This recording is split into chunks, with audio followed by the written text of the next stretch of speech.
എല്ലാവർക്കും നമസ്കാരം. എല്ലാവരും സുഖായിരിക്കുന്നു എന്ന് കരുതുന്നു. ഇന്നത്തെ റെസിപ്പി മുട്ട റോസ്റ്റാണ്. സാധാരണ നമ്മൾ നാടൻ ഹോട്ടലുകളിൽ നിന്ന് കഴിക്കുന്ന അതേ രുചിയിലാണ് ഈ മുട്ട റോസ്റ്റ് തയ്യാറാക്കിയെടുത്തിരിക്കുന്നത്. സവാളയോ തക്കാളിയോ അതുപോലെ തന്നെ മറ്റു മസാലപ്പൊടികളൊന്നും വഴറ്റാതെ വളരെ എളുപ്പത്തിൽ തയ്യാറാക്കിയെടുക്കാം രുചികരമായിട്ടുള്ള ഈ മുട്ട റോസ്റ്റ്.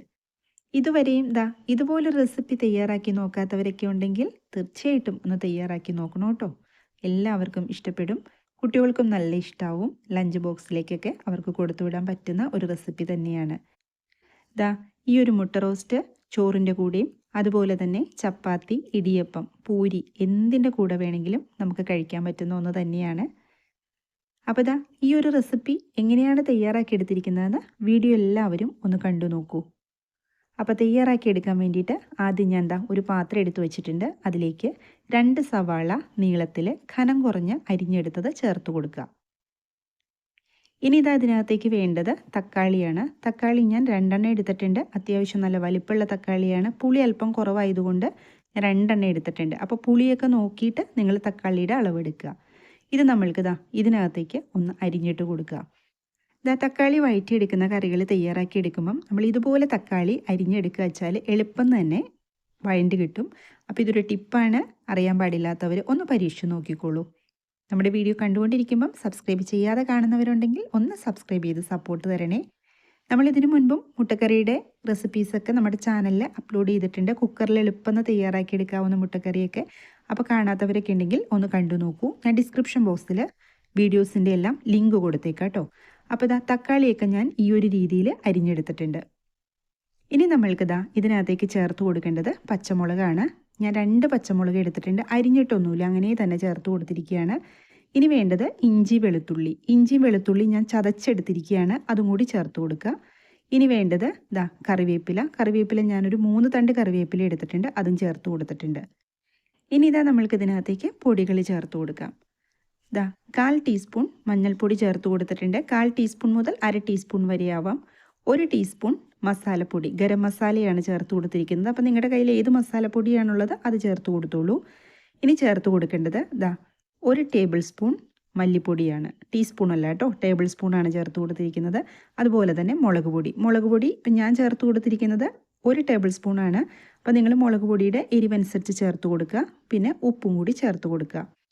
ഇനി വേണ്ടത് വെളിച്ചെണ്ണയാണ്. വെളിച്ചെണ്ണ ഞാൻ 1.25 ടേബിൾ സ്പൂൺ ചേർത്ത് കൊടുത്തിട്ടുണ്ട്. നമ്മളിപ്പോൾ ചേർത്ത് കൊടുക്കുന്ന വെളിച്ചെണ്ണയേ ഉള്ളൂ. പിന്നീട് നമ്മൾ വെളിച്ചെണ്ണയൊന്നും ഇതിനകത്തേക്ക് ചേർത്ത് കൊടുക്കുന്നില്ല. വെളിച്ചെണ്ണയും കൂടി ചേർത്ത് കൊടുത്തിട്ട് നമ്മൾക്കിത് നന്നായിട്ടൊന്ന് തിരുമി യോജിപ്പിക്കണം. അപ്പോൾ കൈ ഉപയോഗിച്ചിട്ട് തന്നെ ഇതുപോലെ ഒന്ന് തിരുമി യോജിപ്പിച്ച് കൊടുക്കുക. സ്പൂണോ തവിയോ ഒക്കെ ഉപയോഗിച്ച് കഴിഞ്ഞാൽ അത്ര കണ്ട് ശരിയാവില്ല കേട്ടോ. അപ്പോൾ ഇതുപോലെ തന്നെ ചെയ്തെടുക്കുക. സാധാരണ നമ്മൾ ചെറിയ ചായക്കടകളിൽ നിന്ന്, ചെറിയ ഹോട്ടലുകളൊക്കെ ഉണ്ടല്ലോ, അവിടെ നിന്ന് കഴിക്കുന്ന മുട്ട റോസ്റ്റ് കഴിച്ചിട്ടുള്ളവർക്കറിയാം, ഒരു പ്രത്യേക രുചി തന്നെയായിരിക്കും അല്ലേ. നമ്മൾ വീട്ടിൽ വന്നിട്ട് തയ്യാറാക്കി നോക്കിയാൽ അത് അത്ര ടേസ്റ്റ് കിട്ടില്ല. പക്ഷെ അത് ഇതുപോലെ ഒന്ന് ട്രൈ ചെയ്ത് നോക്കിക്കോളൂ കേട്ടോ. കഴിച്ചിട്ടുള്ളവർക്കറിയാം അതേ രുചിയോടുകൂടി തന്നെ നമ്മൾക്ക് ഈ ഒരു മുട്ട റോസ്റ്റ് തയ്യാറാക്കി എടുക്കാൻ പറ്റും. ഒരുപാട് ഇൻഗ്രീഡിയൻസ് ഒന്നും നമ്മൾ ഇതിനകത്തേക്ക് ചേർത്ത് കൊടുത്തിട്ടുമില്ല. ഒരു നാടൻ രീതിയിലാണ് ഇത് തയ്യാറാക്കി എടുക്കുന്നത്. അപ്പോൾ അത് നല്ലപോലെ ഞാനത് തിരുമി യോജിപ്പിച്ചിട്ടുണ്ട്. ഇനി ഒരു 5 മിനിറ്റ് ഇതൊന്ന് റെസ്റ്റ് ചെയ്യാൻ വയ്ക്കുക. കൂടുതൽ സമയമൊന്നും റെസ്റ്റ് ചെയ്യാൻ വയ്ക്കേണ്ട ആവശ്യമില്ല. 5 മിനിറ്റ് അത്രയും മതി കേട്ടോ. അപ്പോൾ ഞാനിത് ഒരു 5 മിനിറ്റ് ഒന്ന് റെസ്റ്റ് ചെയ്യാൻ വയ്ക്കുന്നുണ്ട്. അതിനുശേഷം നമ്മൾക്കിത് എടുത്തിട്ട് പെട്ടെന്ന് തന്നെ മുട്ട റോസ്റ്റ് റെഡിയാക്കി എടുക്കാം. സ്റ്റവ് ഓൺ ചെയ്തിട്ട് ഞാനൊരു പാൻ വെച്ച് കൊടുത്തിട്ടുണ്ട്. നമ്മളിപ്പോൾ തിരുമി യോജിപ്പിച്ച് വെച്ചിരിക്കുന്ന സവാളയും തക്കാളിയും കൂടി അതിനകത്തേക്ക് ചേർത്ത് കൊടുക്കുക. തീ നല്ലപോലെ കുറച്ച് വെച്ച് കൊടുക്കുക. ഇനി വെളിച്ചെണ്ണയൊന്നും ചേർത്ത് കൊടുക്കേണ്ട ആവശ്യമില്ല. അതുപോലെ തന്നെ നമ്മൾ ഈ ഒരു റെസിപ്പിയിലേക്ക് കടുക് വറുക്കുന്നൊന്നുമില്ല കേട്ടോ. അതിനുശേഷം ഒന്ന് ഇളക്കി യോജിപ്പിച്ച് കൊടുക്കുക. നമ്മളിതുപോലെ ഇളക്കിക്കൊണ്ടിരിക്കേണ്ട ആവശ്യമൊന്നുമില്ല. 1-2 സെക്കൻഡ് മാത്രം ചെയ്തു കൊടുത്താൽ മതി. നമ്മുടെ പാത്രം ഒന്ന് ചൂടായി കിട്ടാനായിട്ടാണ്. അതുപോലെ നമ്മുടെ ഈ ഒരു തക്കാളിയിലേക്കും സവാളയിലേക്കും ചെറുതായിട്ടൊന്ന് ചൂട് വരും. അത്രയും മതി. ഇപ്പോൾ നിങ്ങൾക്ക് കാണുമ്പോൾ അറിയാം ചെറുതായിട്ടൊന്ന് ചൂട് കയറിയിട്ടുണ്ട് അതിനകത്തേക്ക്. ഈ ഒരു സമയത്ത് നമ്മളിതൊന്ന് അടച്ചു വെച്ച് കൊടുക്കുക. വെള്ളമൊന്നും ഒഴിച്ചു കൊടുക്കേണ്ട ആവശ്യമില്ല. അടച്ചു വെച്ചിട്ട് ചെറിയ തീയിലിട്ടിട്ട് വേണം നമ്മളിതൊന്ന് വേവിച്ചെടുക്കാനായിട്ട്. അത് ചെറിയ തീയിൽ അവിടെ ഇരുന്നിട്ട് നല്ലപോലെ വഴണ്ടി കിട്ടിക്കോളും. ഇടയ്ക്ക് നമ്മളൊന്ന് തുറന്ന് നോക്കിയിട്ട് ഒന്ന് ഇളക്കി യോജിപ്പിച്ച് കൊടുക്കണമെന്നേ ഉള്ളൂ. പിന്നെ ഇത് അടി പിടിക്കുകയൊന്നുമില്ല. നമ്മൾ ഇതിനകത്തേക്ക് വെളിച്ചെണ്ണ ചേർത്ത് കൊടുത്തിട്ടുണ്ട്. ഇപ്പോൾ നോൺ സ്റ്റിക്കിൻ്റെ ഒരു പാൻ തന്നെ വേണമെന്നൊന്നുമില്ല കേട്ടോ. ഏത് പാത്രത്തിൽ വേണമെങ്കിലും നമുക്ക് തയ്യാറാക്കിയെടുക്കാം. അടിയിലൊന്നും പിടിക്കില്ല. പക്ഷേ വെള്ളമൊന്നും നമ്മൾ ഒഴിച്ചു കൊടുക്കരുത്, വെള്ളം തളിച്ചു കൊടുക്കരുത്. ആ ഒരു ആവി വെള്ളത്തിൽ വേണം ഇത് വഴണ്ടി കിട്ടാനായിട്ട്. ഞാൻ ഒന്നും കൂടി ഒന്ന് അടച്ചു വെച്ച് കൊടുക്കുന്നുണ്ട്. ഇതിനകത്തേക്ക് നമ്മൾ കുരുമുളക് പൊടി ചേർക്കില്ല കേട്ടോ. കുരുമുളക് പൊടി ഇല്ലാതെയാണ് ഈ മുട്ട റോസ്റ്റ് തയ്യാറാക്കി എടുക്കേണ്ടത്. എങ്കിലാണ് അതിൻ്റെ യഥാർത്ഥ ടേസ്റ്റ് നമുക്ക് കിട്ടുള്ളൂ. ഇപ്പം നമ്മുടെ സവാളയും തക്കാളിയൊക്കെ നല്ലപോലെ വഴണ്ടി കിട്ടിയിട്ടുണ്ട്.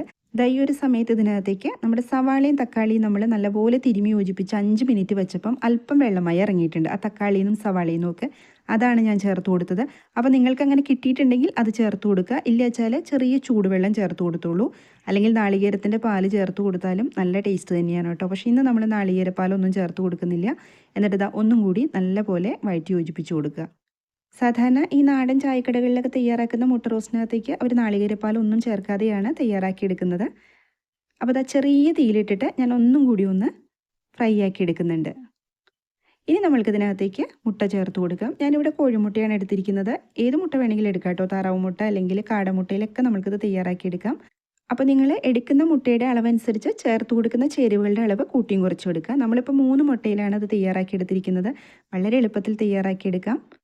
ഒരുപാട് ഇൻഗ്രീഡിയൻസ് ഒന്നും വേണ്ട. ഒരു സിമ്പിൾ റെസിപ്പിയാണ്. നമ്മൾ പല രീതിയിൽ മുട്ട റോസ്റ്റ് തയ്യാറാക്കി എടുക്കാറുണ്ടല്ലേ. അപ്പോൾ ഇതുപോലെ തയ്യാറാക്കി നോക്കാത്തവരൊക്കെ ഉണ്ടെങ്കിൽ തീർച്ചയായിട്ടും ഒന്ന് ട്രൈ ചെയ്ത് നോക്കൂ കേട്ടോ.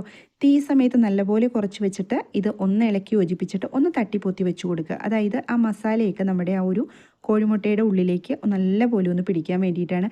ഒരുപാട് സമയമൊന്നും വേണ്ട. 1-2 സെക്കൻഡ് അത്രയും സമയം മതി. അതുപോലെ അടച്ചു വെക്കേണ്ട കേട്ടോ.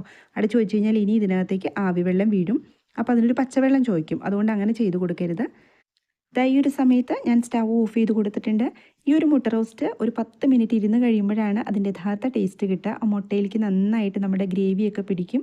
അപ്പോൾ ഇതുപോലെ ട്രൈ ചെയ്ത് നോക്കാത്തവരൊക്കെ ഉണ്ടെങ്കിൽ തീർച്ചയായിട്ടും തയ്യാറാക്കി നോക്കണം. എല്ലാവർക്കും ഇഷ്ടമാവും. തയ്യാറാക്കി നോക്കിയിട്ട് ഫീഡ്ബാക്ക് കമൻറ്റ് ബോക്സിൽ പറയണം കേട്ടോ. സബ്സ്ക്രൈബ് ചെയ്യാനും അതുപോലെ തന്നെ ലൈക്ക് ചെയ്യാനൊന്നും ആരും മറന്നു പോവില്ലേ. മറ്റൊരു റെസിപ്പിയുമായിട്ട് വീണ്ടും കാണാം. എല്ലാവരും സന്തോഷമായിട്ടിരിക്കുക. Thank you.